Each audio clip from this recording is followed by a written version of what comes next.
pouvoir a changé. En août 2020, nous avons réuni les citoyens dans le cadre d'une concertation nationale pour discuter de l'organisation et de la conduite de la transition.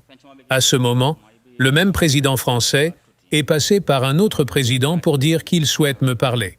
L'autre président étranger est passé par mon directeur de cabinet. Il a pu ainsi me joindre et m'a dit que le président français souhaite me parler. Effectivement, nous avons pu nous joindre au téléphone. Nous nous sommes salués et il a demandé comment va le pays.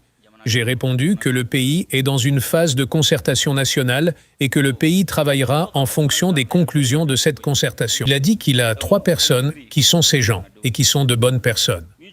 Un peut être le président de transition et un autre peut être le Premier ministre. Il a demandé si je peux seulement sortir pour faire une déclaration dans laquelle communiquer les noms du président et du Premier ministre afin de formaliser tout ça. J'ai répondu « Cela est hors de question, les citoyens sont en concertation. Quand ils finiront, nous travaillerons en fonction de ce qu'ils décideront. » Je me souviens ce jour-là, il m'a dit d'être compréhensif. Il a dit que quand il disait quelque chose à IBK, Ibrahim Boubacar Keïta, celui-ci répondait qu'il allait y réfléchir et qu'IBK est resté dans les réflexions jusqu'à ce qu'il parte. Donc, qu'il faut que moi je cesse cela. J'ai répondu « Non, cela est hors de question. Les citoyens sont en concertation. Quand ils finiront, nous travaillerons en fonction de ce qu'ils décideront. Nous ne nous sommes pas entendus. Il est parti de son côté, je suis parti de mon côté. » Après cela, un autre État, qui est aussi un grand État, a envoyé son représentant au Mali qui m'a dit qu'il souhaite me parler. Celui-ci aussi est venu avec 2 noms disant que ce sont leurs gens et demandant si nous pouvons faire de l'un président de transition et de l'autre Premier ministre. Nous avons discuté, nous ne nous sommes pas entendus et nous avons laissé tomber les discussions. Troisièmement, nos discussions avec la CEDEAO ayant été difficiles ici au Mali, le président ghanéen nous a invités au Ghana. Ce jour-là, j'étais avec le ministre Wagué, mon directeur de cabinet et mes conseillers.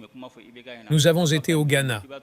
Quand nous sommes arrivés au Ghana, nous avons rencontré ces présidents africains des États membres de l'UEMOA et de la CEDEAO pour leur expliquer la situation de sorte qu'ils nous comprennent et que nos aspirations se réalisent.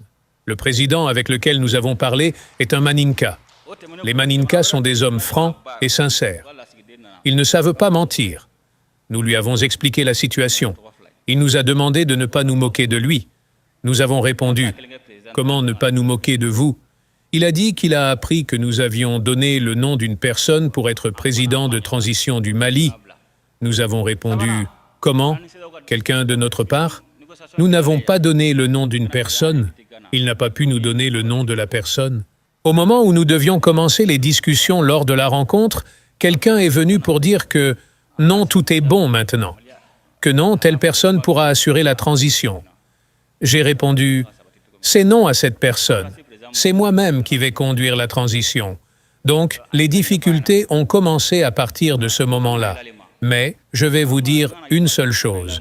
Pourquoi je vous dis tout cela concernant la France et ses gens? Je ne vous dirai pas le nom de l'autre grand État. Celui qui réfléchira un peu saura de quel État il s'agit. Toutes les personnes dont il s'agit sont aujourd'hui en vie au Mali. La France et ses 3 gens, l'autre grand État et ses 2 gens, la CEDEAO et ses gens. J'ai dit, dans tout cela, quels sont les gens du Mali? J'ai dit, si nous ne prenons pas nos responsabilités, ils vont semer le désordre dans notre pays et nous le donner ainsi. C'est pour vous dire qu'il n'y a pas d'amitié, il n'y a pas d'affection. Il faut que les Maliens acceptent que les dirigeants du pays soient les leurs, que ceux qui entrent dans certains jeux sortent de cela. Personne ne viendra parce que les Maliens sont beaux ou ne sont pas beaux. Ils viennent pour leurs intérêts. Si quelqu'un intronise ces gens à la tête du Mali, ils travailleront pour lui. Vous travaillerez pour lui. C'est pourquoi il faut que les Maliens eux-mêmes désignent leurs représentants pour réaliser les aspirations des Maliens.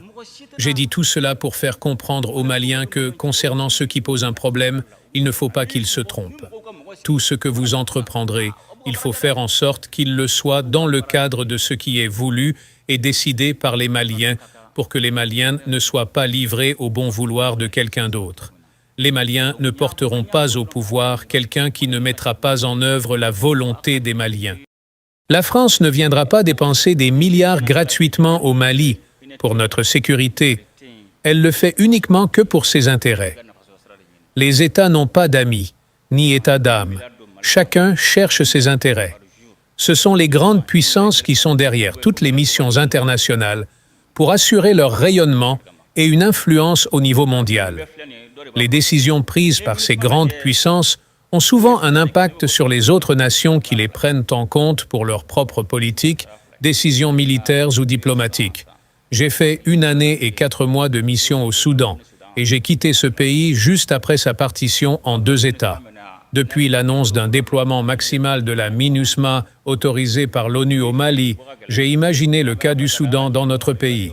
Une fois installés dans votre pays, il vous sera très difficile de les faire partir, mais Dieu merci, nous avons réussi à faire partir la MINUSMA. Elle ne répondait pas aux aspirations du peuple malien. Malgré le retrait de la France, sa présence au Mali persistait à travers les actions de la MINUSMA. Vous auriez compris avec moi que, depuis le départ annoncé de la MINUSMA avec la rétrocession des camps au Mali, nous avons assisté à des attaques sporadiques des villes, du bateau Tombouctou, des villes Bamba et Bourem. Juste pour semer la psychose et faire douter la population, mais les Maliens avaient compris leur stratégie. Ils sont restés derrière les autorités. Nous avons récupéré méthodiquement les camps, ville par ville, selon le calendrier du retrait. Ils avaient encerclé Tessalit et nous avons intercepté leur communication indiquant de ne pas attaquer certains individus considérés comme alliés. Le camp de Tessalit a été rétrocédé sous le feu des armes, croyant qu'on allait emprunter la voie terrestre. Ce sont nos avions qui ont amené finalement nos hommes. À Aguelok, la MINUSMA a remis des équipements au groupe armé terroriste. Cette remise a été filmée par nos drones et nous avons ces images. La MINUSMA a détruit tout le camp avant de se retirer. Ils ont repris le même scénario dans le camp de Kidal. Ils ont abandonné la base avec nos matériels, permettant ainsi à l'ennemi de s'en emparer. Notre objectif était clair, récupérer le camp de Kidal à tout prix. Nous avons combattu pour récupérer ce camp. Après des bombardements intenses jour et nuit contre les groupes armés terroristes, ils ont pris la tangente. Nous avons assisté à l'abandon de Queens blindés en bon état par la MINUSMA après la reconquête du camp de Kidal. Nous avons subi une trahison de la MINUSMA qui allumait le feu et l'active pour connaître le vainqueur. Mais fort heureusement, le peuple résilient avait compris ce jeu. Le gros de cette lutte est fait maintenant, mais elle n'est pas finie. Il est temps maintenant de jouir cette souveraineté. C'est pour cela que j'ai demandé un dialogue intermalien.